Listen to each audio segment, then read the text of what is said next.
Hello guys, welcome to my YouTube channel. और आज से हम लोग एसे का सीरीज़ स्टार्ट करने वाले हैं।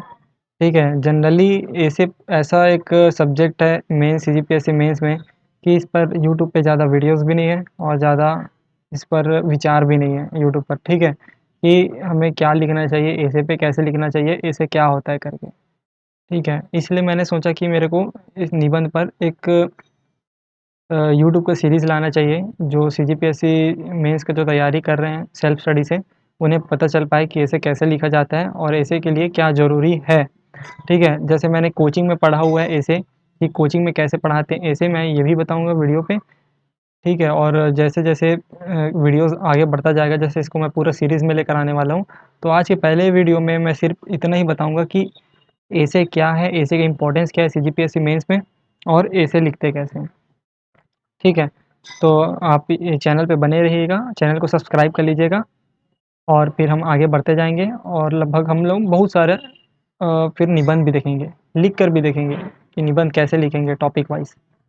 ठीक है, तो आपको कोचिंग का फ्लेवर भी मिल जाएगा और आपका निबंध का तैयारी भी हो जाएगा। ठीक है, तो चलिए स्टार्ट करते हैं एसे का सब्जेक्ट को। ठीक है, तो सब्जेक्ट क्या है? एसे।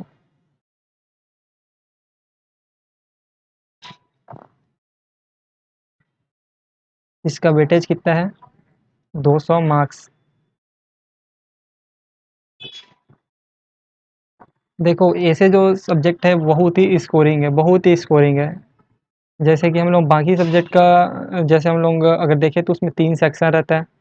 ठीक है, 3 सेक्शन रहता है और एक में पहला सेक्शन और तीसरा सेक्शन में 75 का रहता है, 75 मार्क्स का रहता है और दूसरा सेक्शन जो रहता है 50 रहता है। ठीक है, और इसमें भी अलग-अलग नंबर का क्वेश्चन रहता है, 2, 4, 6, 6 6 नहीं रहता, 8 रहता है, 10 और 15। ठीक है, सेम ऐसे ही 50 में भी 2, 4, 8 और 10 मार्क्स के क्वेश्चन रहते हैं। ठीक है, तो हमें इस हिसाब से पढ़ना पड़ता है। बाकी सब्जेक्ट्स है उसमें हमें 2, 4, 8, 10, 15 इसके हिसाब से पढ़ना पड़ता है, लेकिन ऐसे में ऐसा नहीं है। ठीक है, ऐसे में कितने मार्क्स का मैक्सिमम मार्क्स है? 200 मार्क्स का है और इसमें ऐसा बिल्कुल भी नहीं है कि आपको 2 नंबर के लिए, 4 नंबर के लिए, 8 नंबर के लिए, 10 नंबर के लिए, 15 नंबर के लिए पढ़ना है। हमारे पास 4 ऐसे आते हैं लिखने के लिए और 4 ऐसे, 1 ऐसे रहता है 50 मार्क्स का। ठीक है, तो टोटल कितना हो जाता है? 200। ठीक है, इस 4 में भी जो 2 ऐसे रहता है वो नेशनल प्लस इंटरनेशनल रहता है और जो 2 ऐसे रहता है लिखने के लिए वो सीजी पे रहता है। ठीक है, जो सीजी पे करंट पे चल रहा रहता है उससे आता है। ठीक है, तो पहले हम लोग देख लेते हैं कि कौन सा टॉपिक किस में आता है। ठीक है, तो सबसे पहले हम लोग इसमें 3 फॉर्मेट बना सकते हैं। ठीक है, 3 फॉर्मेट में सबसे पहला रहेगा कि सिर्फ़ राष्ट्रीय जो मुद्दे या टॉपिक हैं वो क्या-क्या हो सकते हैं। ठीक है, सिर्फ़ राष्ट्रीय, नेशनल। ठीक है, तो इसमें क्या-क्या हो सकते हैं? उत्तर-पूर्व राज्यों का संकट, उत्तर-पूर्व राज्यों का संकट। जैसे इस टॉपिक में हम लोग देख सकते हैं कि अभी मणिपुर और जो असम के बॉर्डर के लिए जो चलते रहता है, ठीक है, विवाद चलते रहता है, वो इसमें आ सकता है। ठीक है, तो ये एक टॉपिक हो गया जो सिर्फ़ राष्ट्रीय है। ठीक है, सिर्फ़ नेशनल है। दूसरा जम्मू-कश्मीर को भी हम लोग ले सकते हैं, जम्मू-कश्मीर को भी ले सकते हैं एक विषय के रूप में। ठीक है, दल-बदल आजकल बहुत हो रहा है, महाराष्ट्र में हुआ, मध्य प्रदेश में हुआ और काफ़ी जगहों पे ये चलते ही रहता है। ठीक है, अभी इस दौर में महँगाई, चौथा हो जाएगा बेरोज़गारी, जो कि छत्तीसगढ़ में तो बिल्कुल भी नहीं है। ठीक है, तो ये नेशनल लेवल पे तो बहुत ज़्यादा है। ठीक है, बेरोज़गारी। और क्या ले सकते हैं हम? और बहुत सारे ऐसे टॉपिक ले सकते हैं। ठीक है, जो सिर्फ़ राष्ट्रीय लेवल पे आएगा। ठीक है, और दूसरा फिर क्या हो जाएगा? राष्ट्रीय प्लस अंतर्राष्ट्रीय हो जाएगा, अंतर्राष्ट्रीय हो जाएगा। इसमें हम लोग कौन-कौन सा टॉपिक ले सकते हैं? जैसे कोविड संकट, सबसे ये राष्ट्रीय भी है और अंतर्राष्ट्रीय भी है, ठीक है? ये नेशनल भी है और इंटरनेशनल भी है, कोविड संकट। और क्या ले सकते हैं? यूनाइटेड नेशन, ठीक है? United nation. और क्या ले सकते हैं? अमेरिका का नया दुनिया का विचार, अमेरिका का नया दुनिया का विचार।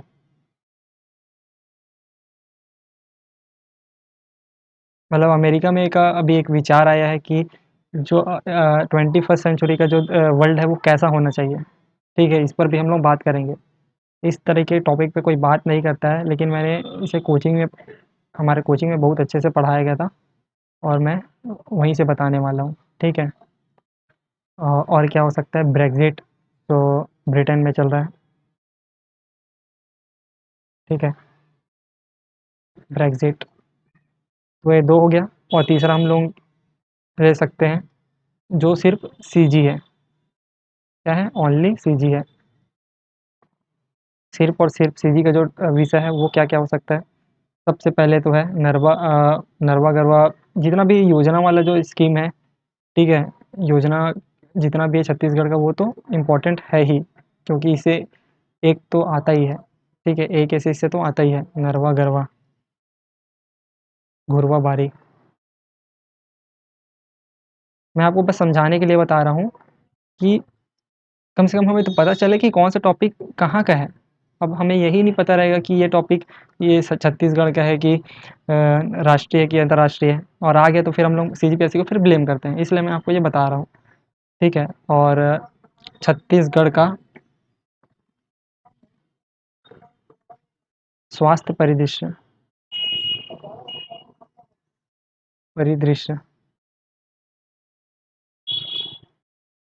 ठीक है? और क्या आ सकता है छत्तीसगढ़ में? टोनही प्रथा, बहुत ही इम्पोर्टेंट है। छत्तीसगढ़ के संत, इससे भी क्वेश्चंस आ सकते हैं काफ़ी सारे, ठीक है? जैसे गुरु घासीदास के बारे में इसमें हमें लिखना रहेगा।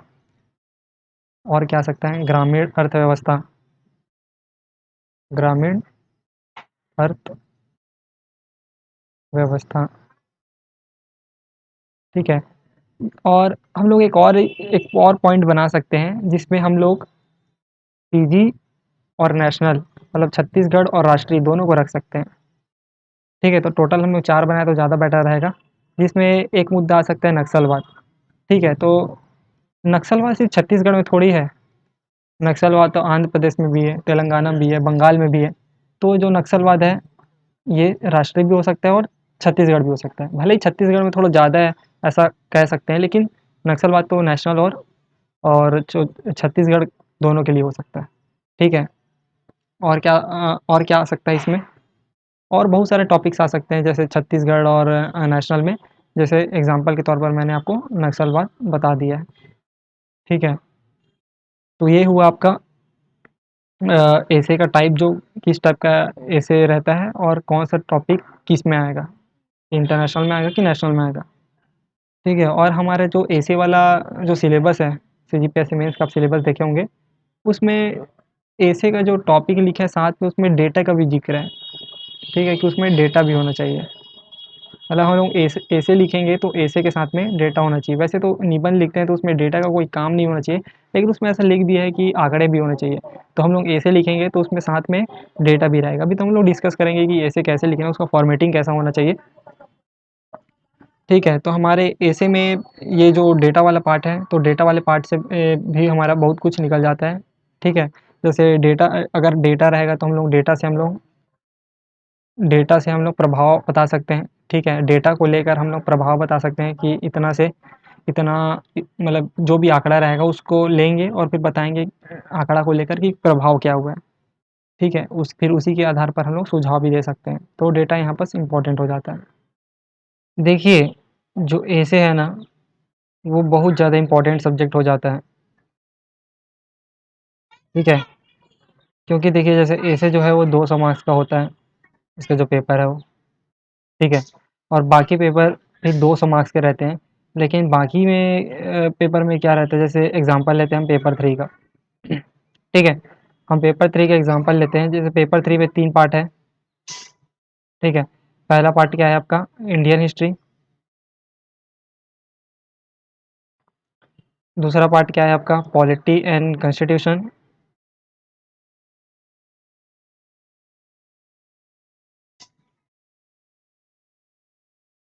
ठीक है? और थर्ड पार्ट आपका कितना है, कौन-सा है? छत्तीसगढ़ का हिस्ट्री, ठीक है? और इसका जो सिलेबस है वो आपने देखा होगा कितना बड़ा है, ठीक है?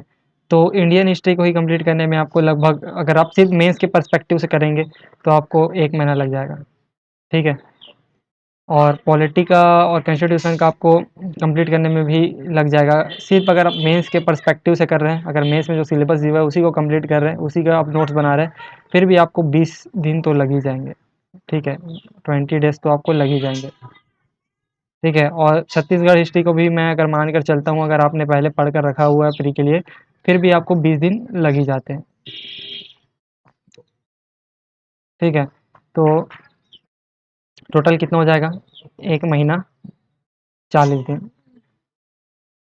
ये तो मैं मिनिमम बता रहा हूँ, ठीक है? जो एकदम धीरे-धीरे पढ़ेगा, ठीक है, गैप लेकर पढ़ेगा, उसको लगभग 2.5 से 3 महीना तो लग ही जाएगा, एक पेपर को कंप्लीट करने में। ये एकदम मैं मिनिमम बात कर रहा हूँ, ठीक है? मैं एकदम मिनिमम बात कर रहा हूँ कि 2.5 से 3 महीना लग ही जाएगा, एक पेपर को कंप्लीट करने में, ठीक है? लेकिन ऐसे एक ऐसा सब्जेक्ट है,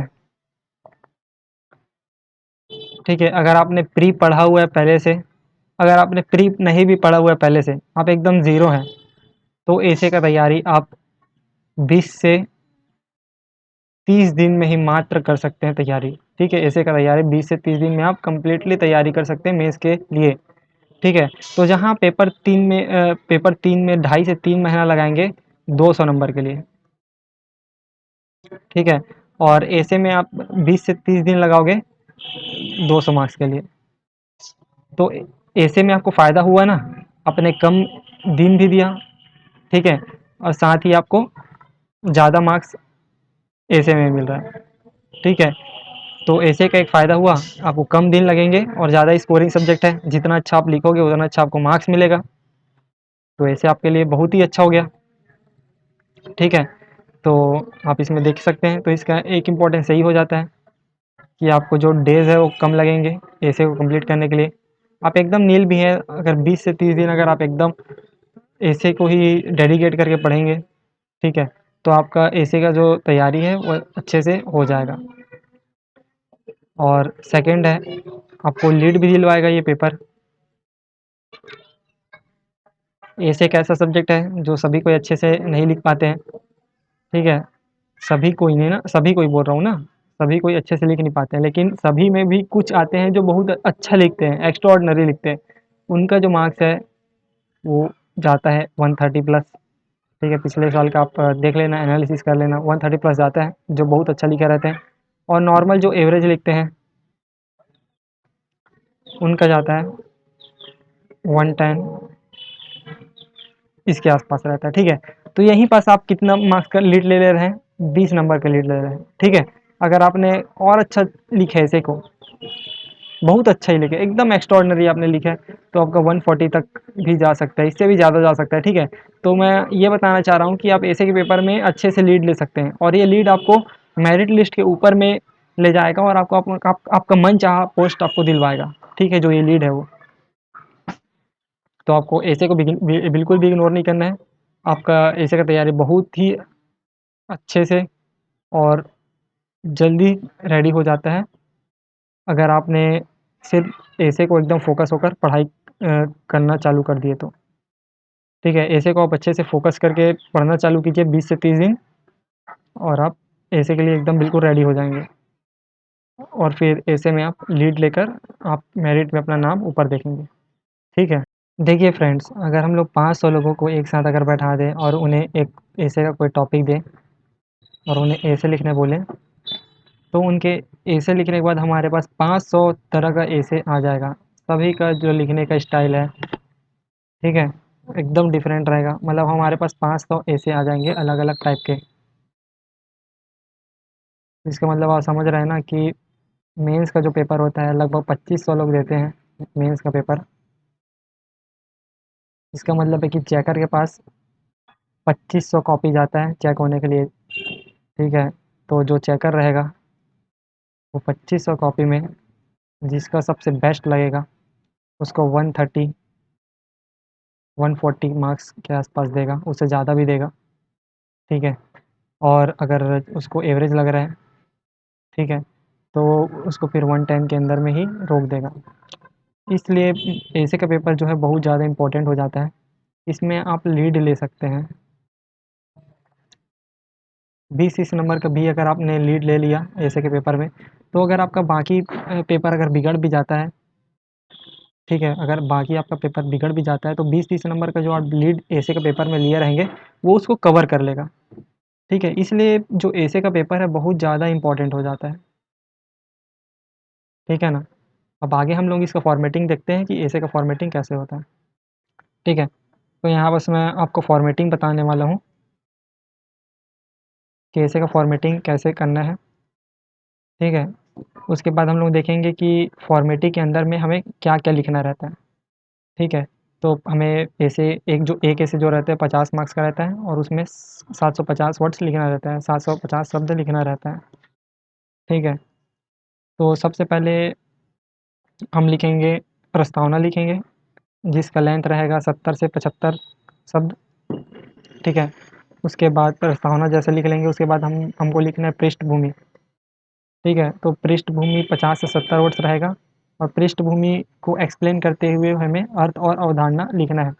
हम लोग सीखेंगे, अभी तो मैं बता रहा हूँ तो आपको समझ भी नहीं आएगा शायद कि क्या क्या बोल रहे हैं करके, लेकिन जब हम लोग ऐसे लिखना चालू करेंगे तब आपको पता चलेगा कि मैं पृष्ठभूमि के बाद कैसे अर्थ और अवधारणा को कनेक्ट करते हुए आगे बढ़ूँगा, ठीक है। उसके बाद जो थर्ड रहेगा हमारा कारण रहेगा, और कारण जो है एकदम सेंटर वाला पॉइंट रहेगा, ठीक है। तो वो 200 से 300 वर्ड्स रहेगा, ठीक है। इसमें हम लोग डाटा बताते हुए कारण बताएंगे, ठीक है, तो ज़्यादा इफेक्टिव लगेगा हमारे ऐसे, ठीक है। उसके बाद कारण हो जाएगा, उसके बाद हम लोग लिखेंगे प्रभाव। प्रभाव जो रहेगा 120 से 150 शब्द रहेगा, और प्रभाव में हमें सबसे ज़्यादा आंकड़ा बताना है, ठीक है, कि कारण से क्या क्या प्रभाव हुआ, ठीक है। तो प्रभाव में हम लोग अगर आंकड़ा बताएंगे तो ज़्यादा इफेक्टिव लगेगा हमारा ऐसे। उसके बाद प्रभाव को रोकने के लिए, कम ज़्यादा करने के लिए क्या प्रयास किए जा रहे हैं सरकार द्वारा, व्यक्तिगत एनजीओ द्वारा, ठीक है, ये 150 से 200 शब्द रहेगा। उसके बाद लास्ट में आता है उपसंहार। उपसंहार जो रहेगा 70 से 80 वर्ड्स रहेगा, और ये बहुत ज़्यादा ही अच्छा होना चाहिए, ठीक है। तो चलिए देखते हैं फॉर्मेटिंग कि फॉर्मेटिंग के अंदर हमें क्या लिखना है और कैसे लिखना है। फॉर्मेटिंग, इसको मैं लेवल 2 बोलूँगा फॉर्मेटिंग का, वो लेवल 1 था पहले मैंने जो बताया, ये लेवल 2 है। इससे हम लोग देखेंगे कि फॉर्मेटिंग का जो अंदर अंदर में है उसमें हमें क्या लिखना है। तो हमने पहला पॉइंट क्या लिया था, प्रस्तावना। प्रस्तावना लिया था, ठीक है। तो प्रस्तावना में 3 पॉइंट लिखना चाहूँगा। जो पहला पॉइंट है फर्स्ट इंप्रेशन है। प्रस्तावना जो है वो फर्स्ट इंप्रेशन है चेकर का आपके ऊपर, आपके कॉपी के ऊपर। आप तो नहीं रहेंगे, आपका कॉपी रहेगा, तो आपके कॉपी के ऊपर चेकर का फर्स्ट इंप्रेशन है, ठीक है। इसलिए आपको बहुत अच्छे से प्रस्तावना लिखना है, और फर्स्ट इंप्रेशन से ही ये डिसाइड होगा कि चेकर का कि चेकर के अंदर इंटरेस्ट आया कि नहीं आपको ऐसे को पढ़ने में, ठीक है। तो फर्स्ट इंप्रेशन से ही चेकर के अंदर इंटरेस्ट जागेगा कि आपके ऐसे को पढ़ना है कि नहीं, ठीक है, अच्छे से पढ़ना है कि नहीं, ठीक है। जैसे उसको फर्स्ट इंप्रेशन ही पता चल जाएगा कि ऐसे उतना खास नहीं है, तो उतना वो इंटरेस्ट लेकर नहीं पढ़ेगा, पढ़ेगा लेकिन एकदम इंटरेस्ट लेकर नहीं पढ़ेगा। इसलिए फर्स्ट इंप्रेशन ऐसा रखना है कि एक चेकर के अंदर में एक इंटरेस्ट है कि आपके ऐसे को आगे अच्छे से एकदम इंटरेस्ट के साथ पढ़े, ठीक है। तो और आपका फर्स्ट इंप्रेशन ये आपका जो मार्क्स का रेंज है वो डिसाइड करेगा, ठीक है। इंटरेस्ट के साथ पढ़ेगा, उसको आप कैसे अच्छा लग रहा है तो आपका मार्क्स का रेंज भी डिसाइड हो जाएगा। अगर उसको अच्छा बहुत अच्छा लग रहा है तो उसके दिमाग में अच्छा फर्स्ट इंप्रेशन जाएगा कि नहीं भाई, इसको 130 प्लस वाला ही, ठीक है, तो अच्छे से मार्क्स देगा ये, देंगे, ठीक है। तो प्रस्तावना हम लोग कैसे शुरुआत कर सकते हैं, ठीक है? तो शुरुआत करने का बहुत सारा तरीका है। कई लोग घटना से शुरुआत करते हैं, जैसे एग्ज़ाम्पल के तौर पर जैसे कोई फ्रॉड वाली घटना है तो न्यूज़पेपर का उन लोग घटना को डाल दिए कि यहाँ फ्रॉड हुआ, ऐसा लिंक पे क्लिक करने पर किसी का पैसा खाता से कट गया, ठीक है? एक एक लोग होते हैं जो कविता से शुरुआत करते हैं, ये भी बहुत अच्छा तरीका है, ठीक है? लेकिन एक ऐसे में 3 से 4 कविता या कोट्स काफ़ी होते हैं। अगर उससे ज़्यादा होता है तो फिर चेकर इरिटेट हो सकता है, ठीक है? अगर 6-7 हो जाता है तो बहुत इरिटेट हो जाएगा। 4 मैक्सिमम है और 4 काफ़ी भी है, ठीक है? और थर्ड जो है प्रश्न उठाकर, ठीक है? कि महारानी लक्ष्मीबाई के देश में महिलाएँ कितनी सुरक्षित? ऐसा प्रश्न बनाकर हम लोग ऐसे का शुरुआत कर सकते हैं। जो यूपीएससी टॉपर जो हैं आईएएस रवि सियाग जी, वो प्रश्न उठाकर अपने ऐसे का शुरुआत करते थे। ये वाला जो लिखने का तरीका है वो मुझे बहुत अच्छा लगा, प्रश्न उठाकर ऐसे लिखने का, ठीक है? और साथ में ऐसा लिख सकते हैं कि प्रस्तावना में कि चेकर को पता चल जाए कि हम लोग आगे क्या लिखने वाले हैं। अगर चेकर को पता चल जाए कि हम लोग आगे क्या लिखने वाले हैं,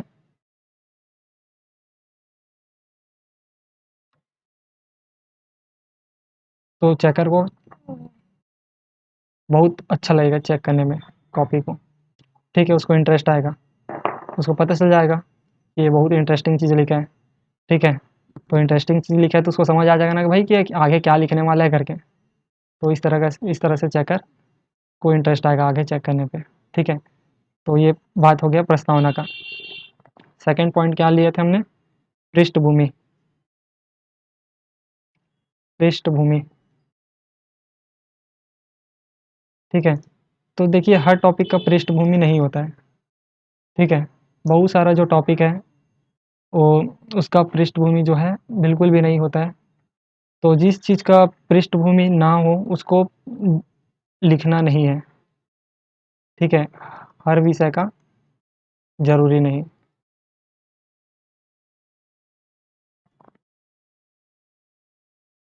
ज़रूरी नहीं, ठीक है? अगर जिस विषय में हम लोग पृष्ठभूमि नहीं लिख रहे हैं, वहाँ हमें अर्थ और अवधारणा को लिखते हुए आगे बढ़ना है। जैसे इलेक्ट्रिक व्हीकल के बारे में आ गया, कोई टेक्नोलॉजी से रिलेटेड आ गया, तब हमें क्या लिखना है? अर्थ और अवधारणा लिखना है, ठीक है? और इसी पॉइंट पे हम लोग मंशा लिख सकते हैं, ठीक है? कि ये ऐसे हमें क्यों लिखने कह रहे हैं, ठीक है? क्यों कहा जा रहा है कि हमें यही ऐसे लिखो करके। अगर ये मंशा अगर हमारे कॉपी में दिख जाए चेकर को, तो बहुत अच्छा इंप्रेशन जाएगा, ठीक है? मंशा या आशय पता चल जाए ऐसे का तो, ठीक है? थर्ड पॉइंट हमने क्या लिया था? कारण।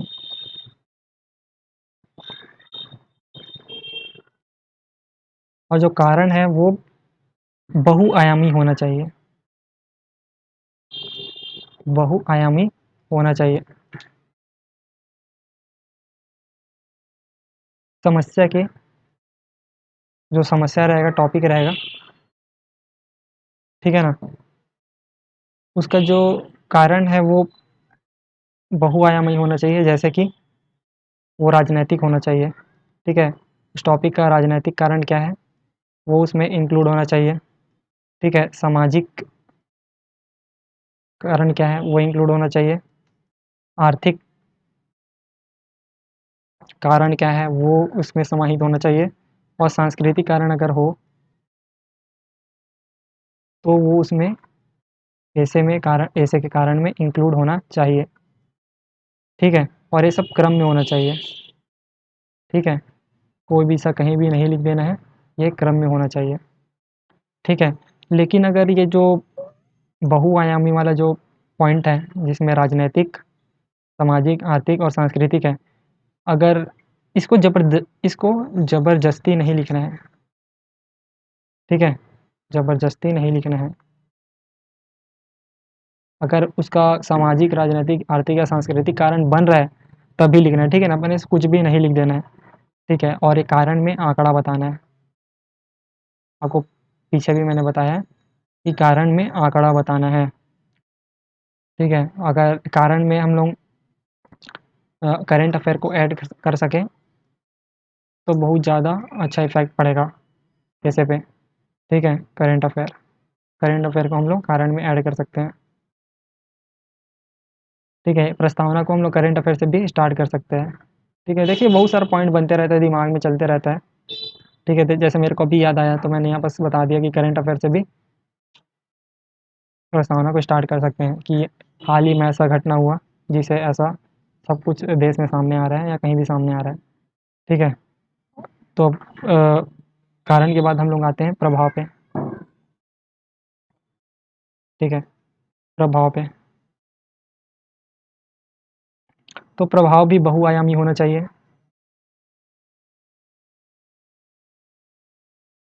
ठीक है? जैसे उसमें भी हम लोगों ने राजनैतिक, सांस्कृतिक, आर्थिक ये सब लिया था, ये भी बहुआयामी होना चाहिए। जैसे कि व्यक्ति पर क्या प्रभाव पड़ रहा है, ठीक है? समाज पर क्या प्रभाव पड़ रहा है, राष्ट्र पर क्या प्रभाव पड़ रहा है और पूरे विश्व पे क्या प्रभाव पड़ रहा है, ठीक है? जैसे एसे का फॉर्मेटिंग आप सीख गए तो किसी भी एसे में आप ये चारों को याद करके लगा सकते हैं। अगर आपको कुछ टॉपिक से रिलेटेड कुछ उसको में उसमें क्या लिखा जाए ये याद नहीं आ रहा है, अगर आपको फॉर्मेटिंग याद है तब भी आप बहुत सारा अपने मन से लिख सकते हैं, ठीक है? कोई टॉपिक आया तो उसका प्रभाव व्यक्ति पे क्या पड़ा, समाज पर क्या प्रभाव पड़ा, राष्ट्र पर, विश्व पर क्या प्रभाव पड़ा, ये आप अपने से लिख सकते हैं। और प्रभाव में आंकड़ा बहुत ही ज़्यादा इम्पोर्टेंट है। कारण से ज़्यादा जो आंकड़ा है, डाटा है, उसको हमें प्रभाव पे जोड़ना है, ठीक है? प्रभाव के बाद हम लोग आते हैं प्रयास पे, ठीक है? देखिए ऐसे पूरा बहुआयामी दृष्टिकोण का ही गेम है, ठीक है? पर्सनली मेरे को ऐसा लगता है कि जो ऐसे वाला जो सब्जेक्ट है उसको इसलिए रखा जाता है कि इससे आपका पर्सनालिटी का डेवलपमेंट हो, ठीक है? और सही में मैंने ऐसे को पढ़ने के बाद पर्सनालिटी में बहुत सारी चेंजेस आती है, बहुत ही आप अपने अंदर व्यक्तित्व विकास का भावना जो है उसको फील करना स्टार्ट कर देंगे, ठीक है? तो जो प्रयास होना चाहिए वो नीतिगत होना चाहिए, मतलब नीतिगत प्रयास क्या किया जा रहा है इस विषय के बारे में वो होना चाहिए, ठीक है? योजना कार्यक्रम जो चल रहा है उसको आपको लिखना है, ठीक है? और इसका वैधानिक प्रयास क्या हो सकता है उसको लिखना है, ठीक है? संस्थागत प्रयास क्या है उसे लिखना है और नागरिकों के द्वारा भी क्या प्रयास किया जा रहा है उसे लिखना है, ठीक है? प्रयास में देखो इतना सारा प्रयास हो गया। अगर आप कुछ भी भूल भी जाते हैं तो अपने से ही अगर फॉर्मेटिंग आपको याद है तो कहीं से भी कोई फॉर्मेटिंग उठाकर थोड़ा बहुत आप अपने से भी लिख सकते हैं, ठीक है? मेंस में यही है, आप कितना याद रखेंगे? आपको कुछ याद नहीं रहेगा, आपको सिर्फ याद रहेगा तो फॉर्मेट याद रहेगा। अगर आपको फॉर्मेट याद है तो आप ऐसे बहुत अच्छे से लिख सकते हैं, ऐसे कि आप कोई भी सा सब्जेक्ट अच्छे से लिख सकते हैं, ठीक है? प्रयास के बाद हमने क्या लिया था? उपसंहार,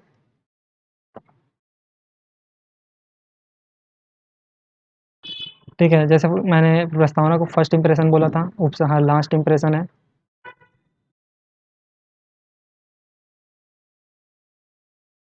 ठीक है? पॉजिटिव इमेज बनना चाहिए चेकर के ऊपर आपके ऐसे को पढ़कर, ठीक है? नेगेटिव नहीं होना चाहिए, सकारात्मक प्रभाव पड़ेगा तो आपको ऑटोमेटिक इम्प्रेशन जो है अच्छा पड़ेगा, ठीक है? ऐसे को पढ़ते हुए उपसंहार तक अगर चेकर पहुँचे तो चेकर को लगना चाहिए कि ऐसे जो है समाप्ति ना हो, ऐसे जो है समाप्ति ना हो, चलता रहे मैं पढ़ते जाऊँ। चेकर को ऐसा लगना चाहिए कि मैं ऐसे पढ़ते जाऊँ, ऐसे कभी ख़त्म ही ना हो, ऐसा प्रभाव पड़ना चाहिए, ठीक है? ऐसा इंप्रेशन पड़ना चाहिए, ठीक है? और उपसंहार में सुझाव भी होना चाहिए और जो सुझाव है वो हवा-हवाई नहीं होना चाहिए, प्रैक्टिकल होना चाहिए, ठीक है? हवा हवाई नहीं होना चाहिए, ठीक है? और साथ में होना चाहिए चेकर को ऐसा लगे कि इसने समस्या को गहराई से जाना है, समस्या को गहराई से जाना है, ऐसा सुझाव देना है, ठीक है? तभी आप सुझाव दे रहे हैं कि समस्या को आप गहराई समझ गए हैं, तभी आप सुझाव दे रहे हैं और जो हवा हवाई नहीं है। महसूस होना चाहिए, चेकर को महसूस होना चाहिए कि आपने क्या लिखा है, जो आपने लिखा है वो चेकर को महसूस होना चाहिए। आपने समाधान जो दिए हैं वो दिल से दिए हैं, ये चेकर को लगना चाहिए, ठीक है? इससे इंप्रेशन अच्छा पड़ेगा। और लास्ट पॉइंट आता है उपसंहार में, हमेशा उम्मीद रखना चाहिए, कोई भी सा टॉपिक हो, कोई भी सा विषय हो, उसमें उम्मीद रखना है आपको, होप रखना है, ठीक है? हमेशा आपको ऐसे में ऑप्टिमिस्टिक रहना है, ठीक है ना? तो जैसे उपसंहार के में एक बात बोलना चाहूँगा, जैसे उसका लास्ट इंप्रेशन का हम लोग जैसे बात कर रहे थे, ठीक है? तो लास्ट इंप्रेशन का मतलब ऐसा है कि जैसे कोई गर्लफ्रेंड बॉयफ्रेंड सुबह से डेट पे निकले हुए हैं, उनका सुबह अच्छा गया, दोपहर अच्छा गया, शाम अच्छा गया, और जैसे रात में घर जाते समय उसके बॉयफ्रेंड ने कुछ ऐसा हरकत कर दिया कि उसकी गर्लफ्रेंड के सामने उसका पूरा इमेज का दही हो गया, उसका इमेज का कुछ भी नहीं बचा, कुछ ऐसा हरकत कर दिया, ठीक है उसने। तो क्या मतलब हुआ? इतना अच्छा डेट गया सुबह से लेकर शाम तक, रात तक, और घर जाते टाइम वो लड़के ने ऐसा काम कर दिया, तो क्या इंप्रेशन पड़ा? तो ऐसा इंप्रेशन हमें चेकर के सामने नहीं जमाना है, ठीक है? कुछ भी उल्टा सीधा नहीं लिखना है ऐसे के लास्ट में। और बहुत सारे स्टूडेंट्स को क्वेश्चन रहता है कि ऐसे में हम लोग पॉइंट्स लिख सकते हैं कि नहीं? तो जैसे कि मैंने पहले भी कहा है कि 500 लोग 500 तरीके से ऐसे लिखेंगे, तो आप पॉइंट्स में लिखेंगे तो आपका भी तरीका अलग हो जाएगा। तो बिल्कुल आप पॉइंट्स में लिख सकते हैं, कोटेशन आप बिल्कुल भी डाल सकते हैं, कविता बिल्कुल भी लिख सकते हैं, पोएट्री, ठीक है? लेकिन ये ज़्यादा नहीं रखना है, 4-5 रखें काफ़ी है। और फ्रेजेस जो मुहावरे होते हैं, वाक्य होते हैं, वो भी आप लिख सकते हैं, जो ज़्यादा एकदम प्रचलित है, प्रचलन में है उसको। तो ये सभी बातें ऐसे के लिए हैं जो आपको जानना ज़रूरी है। ये सब जो है कोचिंग में ऐसे के पहले दिन बताया जाता है कि ऐसे कैसे लिखा जाता है, वो मैंने आपको बता दिया। क्योंकि मेरा एम ही है कि जो कोचिंग अफ़ोर्ड नहीं कर पाता है, वो घर बैठे यूट्यूब से ही कोचिंग का फ्लेवर ले पाए। ठीक है, तो वो फ्लेवर देने की कोशिश मैं कर रहा हूँ। अगर थोड़ा भी इधर अगर फ्लेवर आपको लगता है कि थोड़ा इधर-उधर जा रहा है फ्लेवर, तो आप समझ सकते हैं, ठीक है? मैं कोई टीचर नहीं हूँ, ठीक है? तो आप स वीडियो को अच्छे से समझें, यही मैं उम्मीद करता हूँ। और नेक्स्ट वीडियो से हम लोग एसे का जो टॉपिक है वो स्टार्ट करेंगे, ठीक है ना? तो एसे को हम लोग जैसे फ़ॉर्मेट हमने बनाया है पहले, उसी फ़ॉर्मेट पे लेते हुए चलेंगे, और बहुत सारे एसे ऐसा रहेगा जो उस फ़ॉर्मेट पे भी नहीं काम करेगा। वो अलग से ही लिखेंगे, वो भी आप पैटर्न सीखेंगे। यही तो कह रहा हूँ ना, जैसे 500 लोग 500 तरीके से ऐसे लिखेंगे, तो हम भी एक ही फ़ॉर्मेट पे स्टिक नहीं रहेंगे। ये जो आपको फ़ॉर्मेट बताया हूँ, ये तो यूनिवर्सल है, इतना तो आपके ऐसे में होना ही चाहिए, ठीक है? लेकिन कुछ और एक्स्ट्रा बातें हैं जो हम लोग जब ऐसे लिखेंगे तब उसमें बातें करेंगे, ठीक है? तो न नेक्स्ट वीडियो से हम लोग ऐसे पे बात करेंगे, ऐसे लिखेंगे, और तब तक के लिए आप मेरे चैनल को सब्सक्राइब कर लीजिए, वीडियो पसंद आए तो लाइक कीजिए और दोस्तों में ज़रूर शेयर कीजिए, जो सेल्फ स्टडी कर रहे हैं, कोचिंग अफ़ोर्ड नहीं कर पा रहे हैं। तभी जो मेरा मेहनत है वो सफल होगा, ठीक है ना? तो ठीक है, थैंक यू।